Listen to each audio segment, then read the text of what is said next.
Thanks for joining us for 12 News at 10. I'm Chase Golightly. We start with developing news out of Tonapawa. Let's get to 12 News journalist William Pitts, who is live out there with the latest details. Now, William, we've been out there, like we said, for a couple hours, and you just spoke with the Maricopa County Sheriff's Office about the situation. What did they tell you? Yeah, unfortunately, not a whole lot of details at this point, but there are a lot of officers. Now, we are way out here, 334th Avenue in Tonapawa, and there are a lot of police officers around this entire area. Take a look at some of the video because it's so dark out here, you can't really see what's going on behind me. But from the video that we shot earlier today, you can see there are police officers all over the place, sheriff's deputies basically surrounding this house. They're saying they discovered what they're calling signs of animal cruelty, but at this point, they're not saying what exactly that means. This whole thing started 8 hours ago with a call that there was just something off out here. Take a listen. Maricopa County Sheriff's Office got a call requesting a welfare check at the property behind us. Property owners out of state, and a neighbor advised that there were several vehicles on the property that they didn't recognize. Now, when MCSO got here, they say there were a bunch of people. They all scattered into the desert. Now, this is a very large area. There are lots of trees around the house. There's lots of places to hide, so just to be safe and for the officers' safety, they say they called in the SWAT team to search. That took a couple of hours to get here. They got here about an hour ago. We've seen that they've put a drone up. They've been making announcements just in case. They don't know that anybody's inside any of these structures or hiding in any of these plants or bushes or anywhere out here in the desert, but they have to operate as if possibly there are. So they've been making those announcements, searching for anybody. The helicopter was up here for a while, also doing some searches, and the people that they were looking for, they say, may have escaped into the desert already, or they may still be holed up inside one of these houses. And again, they don't really know what exactly was going on here yet, or at least they're not telling us what exactly was going on here yet, other than there were people that were not supposed to be here and signs of animal cruelty. They do say, though, they will have more information for us probably tomorrow, and of course, when we get that, we'll bring that to you on air and online. William Pitts, 12 News. We'll keep an eye on it. William, thanks. Happening across the nation today, demonstrators are taking to the streets this weekend to protest ICE after one federal officer shot a woman in Minneapolis and another shot and injured two people in Portland, Oregon this week. The Trump administration maintains both agents acted in self-defense against drivers who weaponized their cars to attack officers, but local officials have pushed back on those claims, sparking protests today in cities like Minneapolis, Chicago, Stockton, and outside the White House in Washington, D.C. A coalition of advocacy groups says more than 1,000 ICE Out for Good protests are planned this weekend, including right here in the Valley. Dozens gathered outside the ICE field office in downtown Phoenix near Central and McDowell this afternoon. They've also been doing this for the last couple days, calling for ICE to leave local communities and demanding an investigation into the killing of 37-year-old Renee Good in Minneapolis. They waved the American flag and carried signs reading, "No troops in our streets." A lot of people don't know that this is where people are held. They are held in this space. It's right here in our backyard, and we need to let people know that this is where it's happening. We're coming together as a community, and that's the message that we want to send to this administration, to Homeland Security, to ICE. We aren't going to stand for it. We're going to be part of the resistance. We're going to come together, raise awareness, and let our voices be heard. Organizers say they've also planned similar protests tomorrow as well. New at 10, a fire this evening really did some damage in a Phoenix home. It happened near 67th Avenue and Baseline Road around 6 o'clock tonight.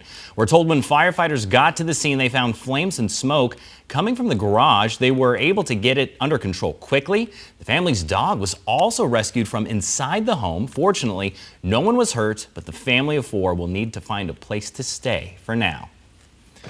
A woman has been airlifted off Camelback Mountain after getting injured while hiking. Firefighters reached her just before 11 a.m. about a mile up the Echo Canyon Trail, where she had a lower body injury and couldn't hike back down on her own.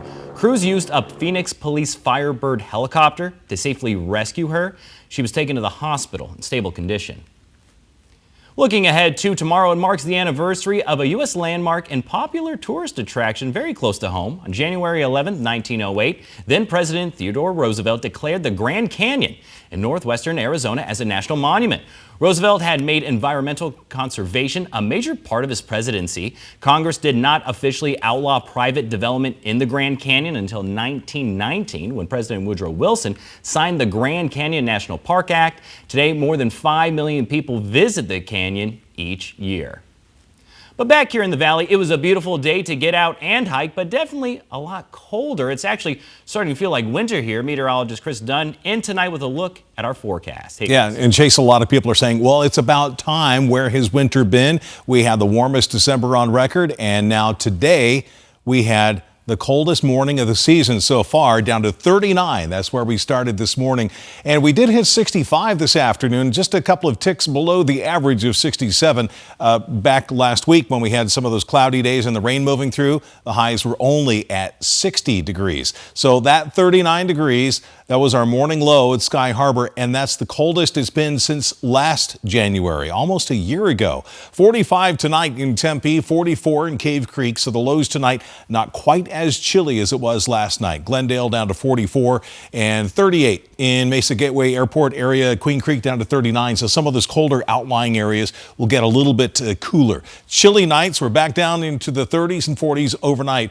Breezy and windy tomorrow with some valley gusts up to about 25 miles per hour, but stronger out to the east where we have a wind advisory. And then looking ahead, warmer days on the way, back to the 70s in my 7-day forecast. That's coming up. Chase?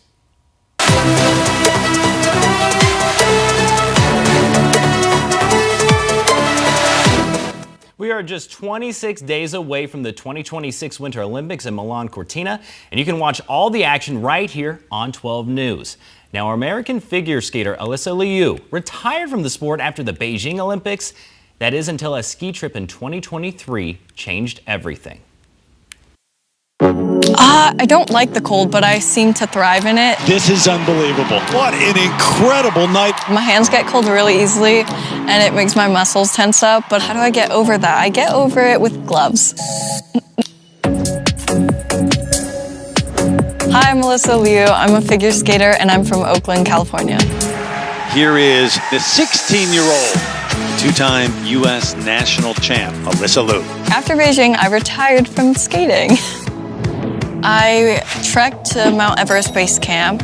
I went on my first vacation, got my driver's license, and I made hundreds of new memories with my friends and my siblings. I love taking photos of my friends. I especially love when everyone's walking together and I can just kind of go slip in the back and just take a photo of everyone. It's so cute. What a story this would be. It's a skiing trip with friends. She had so much fun. She said, maybe skating could be fun again.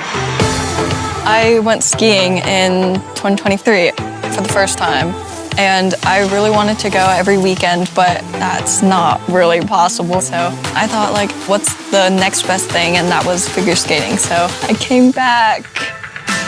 Triple lutz, double axel, double curl.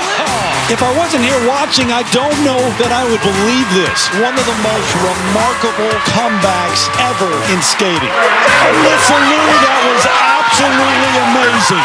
You are the world champ. And thank goodness for a skiing trip in December of 2023.